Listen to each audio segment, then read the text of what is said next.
Good morning, class 7. How are you guys doing? Hope you guys are all doing fine. Hi, everybody. Hi, Tiger. Hi, Cheetah. Hi, Shira. And my monitors, class 6, past class 6. You're still monitors, you haven't got new posts, so you will be on monitors now. And how is Soumya,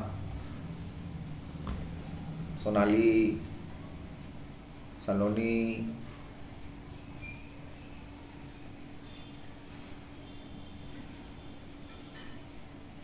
Nikki,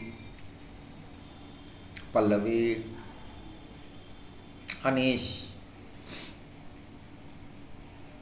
Divyanshu, Shivam, Sachin, Alam. Hi. I was just remembering all the names. Just trying to. Okay, let's get back to SSC. Functions and of political parties, all explanation has been given to you. Role of the opposition parties have been also told to you. Political parties in India, that we'll read, I have already told. What are coalition governments, their advantages and disadvantages, national parties, state parties, election symbols. Then we are done with this chapter. You must have seen I have put up notes, I have put up questions for your past chapters in you must have checked on the website. Those who are studying will check, those who are not studying will not check. The party system was the one party system, two party system and the multi-party system. That also I had explained. Did I? Yes, party system has been explained to you. So I'll just read it for you once again today, no issues. So today will be only reading part. Next you will again study on it. Then I'll come back, finalize it, give a total summary of it or the notes of it. Then we will go into the question answer part. Okay. So party systems. Did you know that different countries have different patterns or systems of political parties? We can broadly divide them into three categories: one party, two party and multi-party systems. What is the one party system? If a country is governed by a single party with no other party allowed to function, it is called one party system. In this, the voter's choice is limited to candidates, but put up by the party. Also known as single party system, this is run the risk of the party seizing total power and denying the people of any freedom. One party, one power. There is no other parties. You have to vote for them only. China and Syria. Candidates are limited. Now, out of that party, which candidate you want to win, that is different. Party is one. Two-party system. Some countries have only two parties. Here, voters have the choice between these two parties. Two parties, different members. After the election, the winning party forms the government, while the other party sits in the opposition. People can change a government by voting the opposition to power. Because there are two parties, either this one will win or that one will win.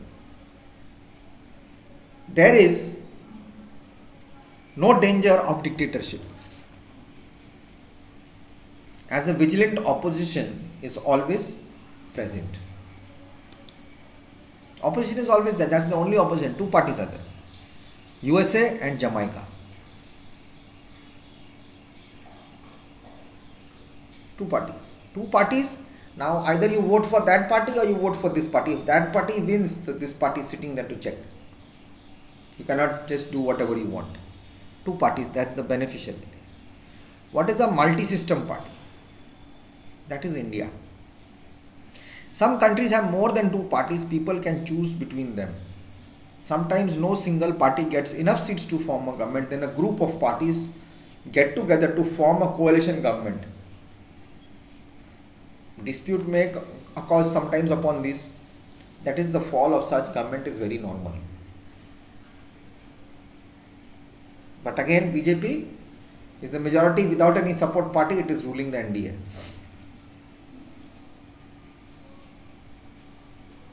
Examples: India and Israel.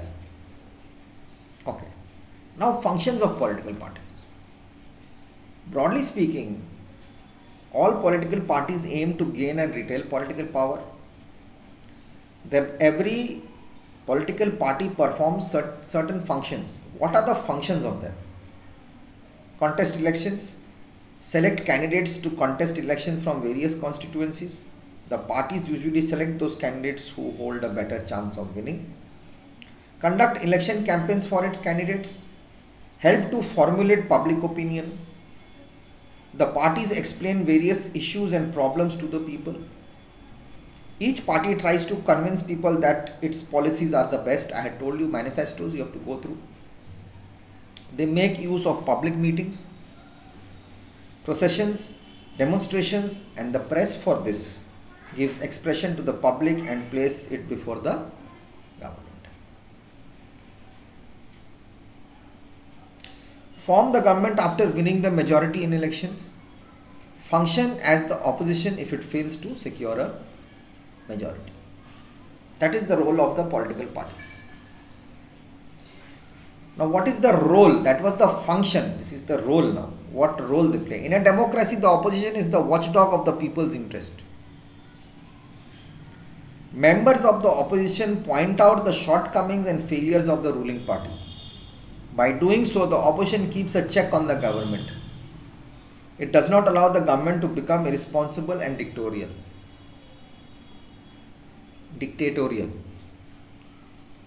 Thus, the opposition is important for the smooth functioning of any democracy. Wherever the opposition is suppressed, democracy suffers. Wherever the opposition functions in a peaceful and democratic manner, democracy gets strengthened. Sometimes the opposition parties may also turn irresponsible when they fail to criticize the government constructively. They might agree to the ruling government and they stay quiet. Then it goes wrong. So there has to be always a criticism to show people their mistakes. Sometimes we have people to show our mistakes, like we are there to see your mistakes, right? So it's a good thing. It's not bad that you make mistakes. You can overpower them and re-improvise on them and get them correct. That is the role of the functional party. Political parties in India. India has a large number of political parties. Some of them are big with large following, while others are small. Some of them are present in most parts of the country, and so they are called national parties. Others are limited to certain regions, and thus they are called state level or regional parties. Okay. National parties. National parties are all over the country. A political party is recognized as a national party if it fulfills of the following conditions. The candidate must put up by the party. The candidates put up by the party in any 4 or more states. The candidates put up by the party.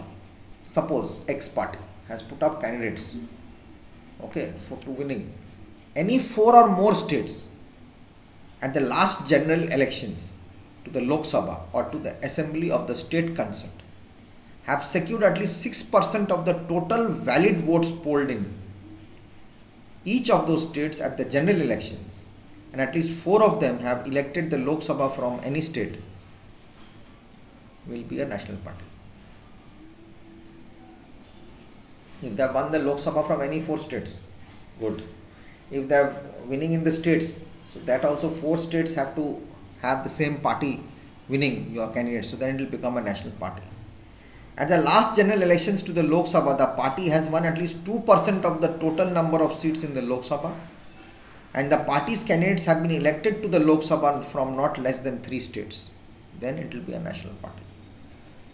The party is recognized as a state party in at least 4 states.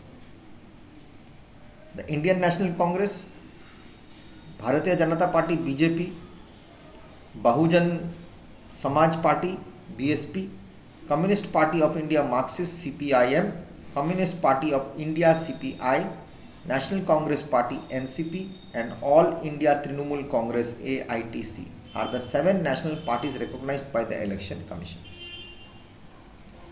They have won every place. Okay. They are the national parties. What are the state parties? India has a large, I'll come back in the next video, sorry. Again it will get short.